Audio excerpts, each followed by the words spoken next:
Quantas vezes você já foi injustiçado por alguém que dizia te amar? Quantas vezes sonhou alto, mas o mundo tentou esmagar seus sonhos? A história de José não é apenas sobre um homem traído pelos irmãos.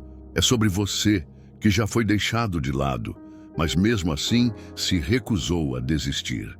Então respira fundo, silencia o coração e mergulha comigo nesse relato que vai te emocionar e reacender a fé em dias melhores. E antes de continuar, já se inscreve no canal se essa mensagem tocar sua alma. Se agregar valor à sua vida, comente no final.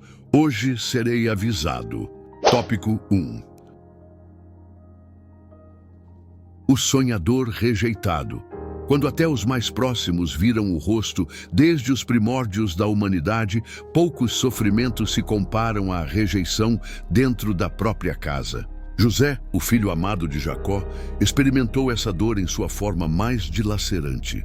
Não foi ferido por inimigos, mas pelos irmãos de sangue, aqueles que deveriam protegê-lo e celebrar seus sonhos. O livro de Gênesis, capítulo 37, nos revela a história de um jovem que ousou sonhar em meio à mediocridade de uma família corroída por inveja e rivalidade.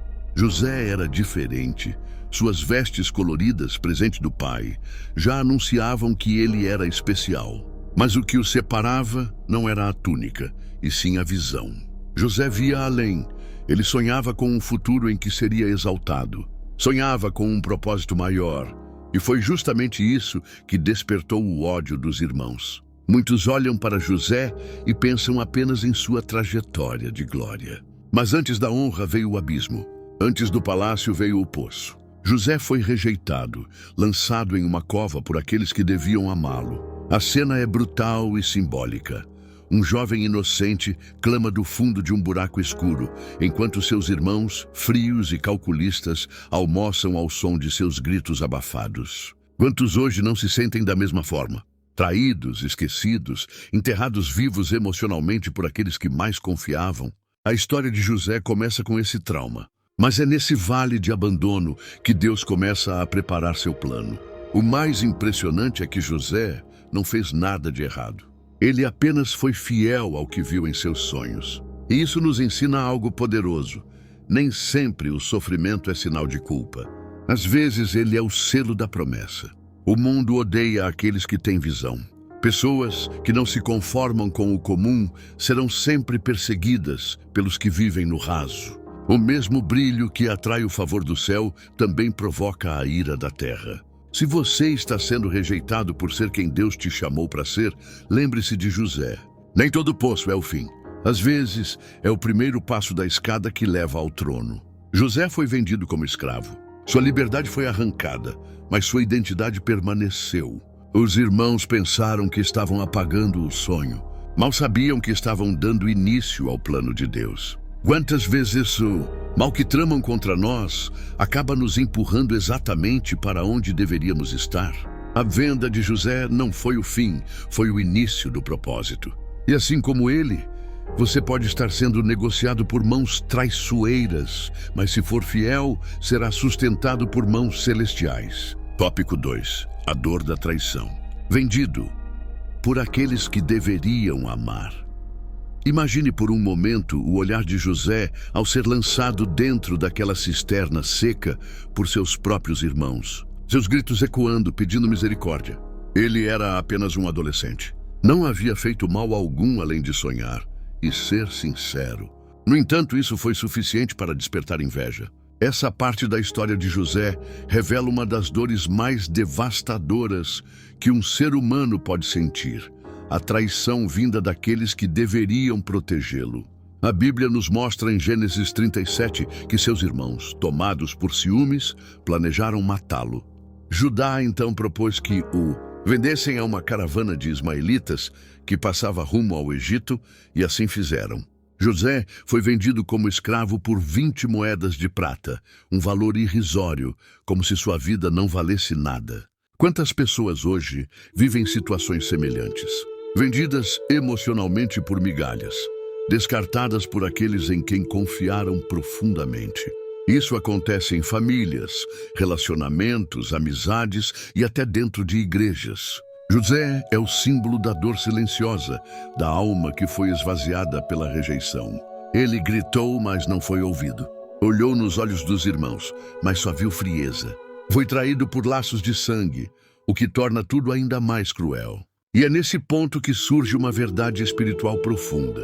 Mesmo quando os homens nos abandonam, Deus nunca sai de perto. José foi vendido, mas não foi esquecido. Ele foi rejeitado pelos irmãos, mas aceito por Deus. Aquela cisterna, aquele deserto, aquela caravana, tudo fazia parte de um plano maior. Quantas vezes você também já se sentiu como José? Injustiçado, incompreendido, descartado, como se seus sonhos fossem ridículos. Muitas vezes o início do propósito passa pelo vale da rejeição.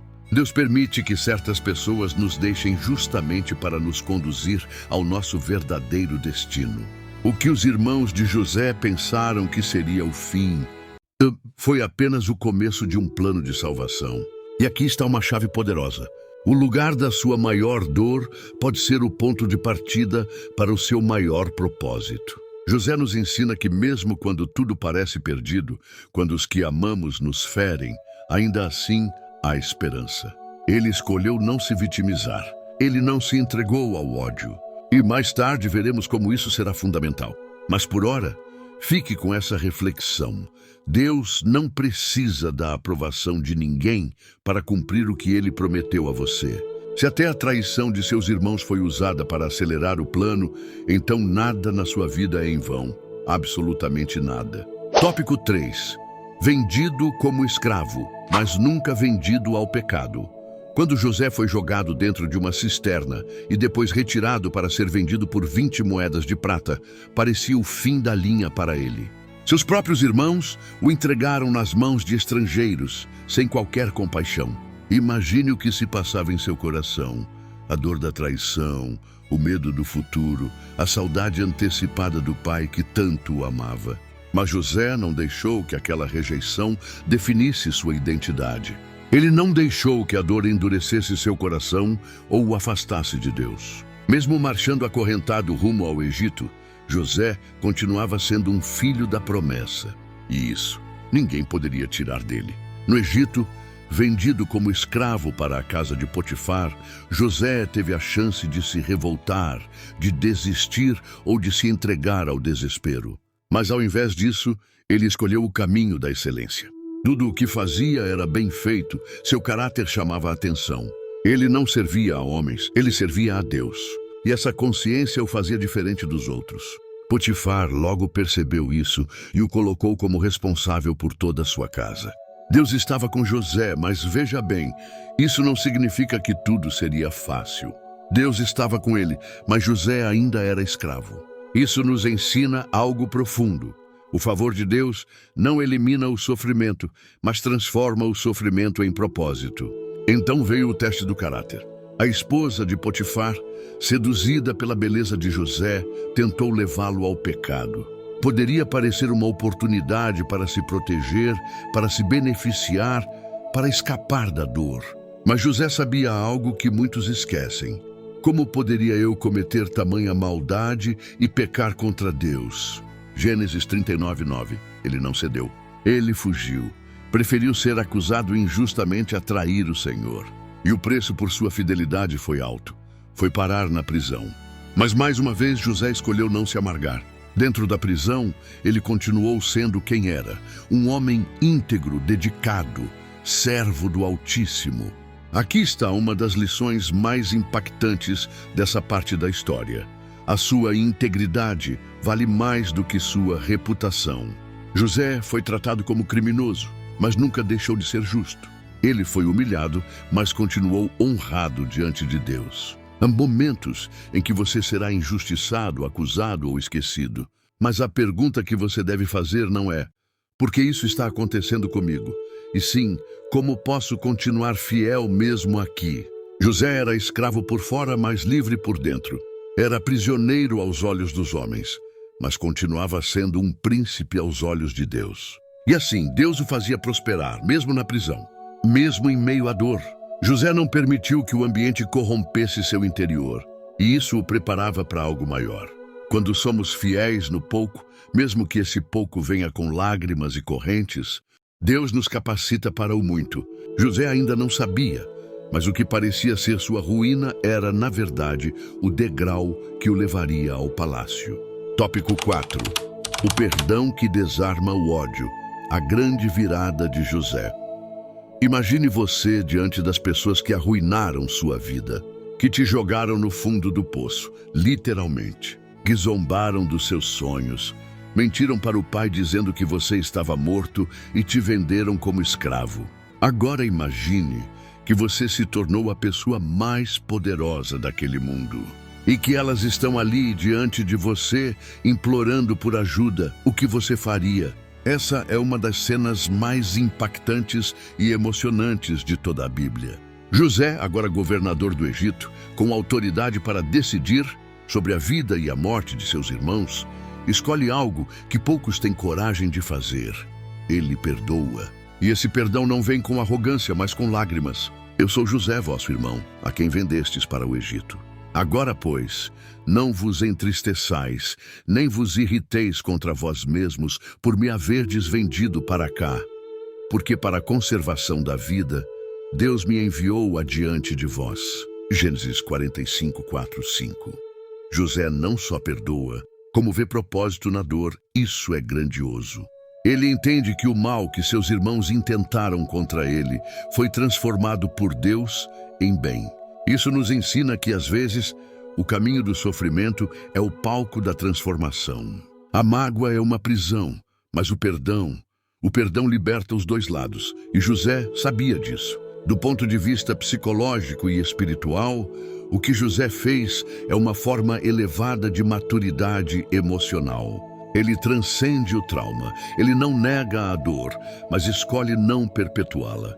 E quando você faz isso, você interrompe ciclos de ódio, inveja e destruição, que poderiam continuar por gerações. José quebrou a corrente e restaurou sua família. Quantos de nós carregamos feridas antigas? Mágoas de irmãos, pais, amigos, pessoas que nos traíram? Mas José nos mostra que é possível vencer isso. Não com palavras vazias, mas com um coração rendido a Deus, capaz de olhar para trás e dizer: doeu, mas serviu. E mais, eu sou maior que essa dor. Quando ele abraça seus irmãos e chora com eles, José nos ensina que o verdadeiro poder não está em punir quem nos feriu, mas em curar o que nos feriram. Isso é o Evangelho vivo antes mesmo da cruz. É a antecipação do Cristo que diria séculos depois: Pai, perdoa-lhes porque não sabem o que fazem. Essa parte da história é a alma de toda a trajetória de José. É aqui que vemos que ele não só governava o Egito, mas dominava a si mesmo. E quem domina a si mesmo, como ensina Provérbios, vale mais do que aquele que conquista cidades. Da prisão ao trono, o perdão que transforma destinos. A história de José culmina em um dos atos mais sublimes de toda a Bíblia: o perdão aos seus irmãos. Após ser traído, vendido, separado do pai e injustiçado durante anos, José finalmente reencontra seus irmãos, os mesmos que mudaram sua vida com uma atitude cruel. Agora, diante dele, estão curvados não como vencedores, mas como homens quebrados, famintos e arrependidos. José, por sua vez, tem todo o poder nas mãos. Poder para se vingar, poder para desprezar, poder para dizer: agora sou eu quem decide. Mas ele não faz nada disso. Ele chora, ele abraça, ele perdoa. Esse é o verdadeiro ápice da fé. Usar o poder para curar, não para ferir. José compreendeu que tudo o que viveu foi parte de um plano maior. Ele diz uma frase que atravessa os séculos e ecoa até os dias de hoje: vocês planejaram o mal contra mim, mas Deus o tornou em bem para salvar muitas vidas. Gênesis 50, 20. E aqui está a chave para a nossa reflexão. Quantas vezes na vida somos injustiçados e carregamos mágoas por anos? Quantas vezes o rancor nos aprisiona mais do que a cela da própria dor? José nos ensina que não é o que fazem com a gente que define nosso destino, mas sim o que fazemos com isso. Se ele tivesse permitido que o ódio dominasse sua alma, talvez nunca tivesse se tornado o líder que salvou nações. Talvez hoje você esteja em um poço emocional, sentindo-se abandonado, esquecido ou até mesmo injustiçado. Talvez você tenha sido traído por quem mais confiava. Mas eu te pergunto, você está disposto a entregar essa dor nas mãos de Deus e seguir em frente? Está pronto para transformar sofrimento em propósito? Essa é a verdadeira mensagem do Evangelho. Não se trata apenas de sobrevivência, mas de redenção, de cura, de salvação. Se hoje, através dessa história, o Espírito Santo tocou seu coração, eu te convido a fazer uma pausa agora. Feche os olhos, pense em todas as pessoas que te feriram e comece o processo de perdão. Pode doer, pode parecer impossível, mas é libertador. Faça como José. Não deixe que o passado te escravize. Use-o como ponte para o que Deus tem preparado para você. E se você reconhece que precisa se reconciliar com Deus, volte hoje. Arrependa-se, confesse. Clame. Deus não resiste a um coração quebrantado. A história de José não é só sobre sonhos, é sobre restauração, sobre amor incondicional, sobre o milagre do perdão. Se este vídeo falou com você, inscreva-se no canal e escreva nos comentários. Hoje eu decido perdoar. Ative o sininho para ser avisado sempre que uma nova história bíblica for publicada. Compartilhe este vídeo com alguém que precisa ouvir essa mensagem. E lembre-se, nenhuma dor é em vão quando entregamos tudo nas mãos de Deus.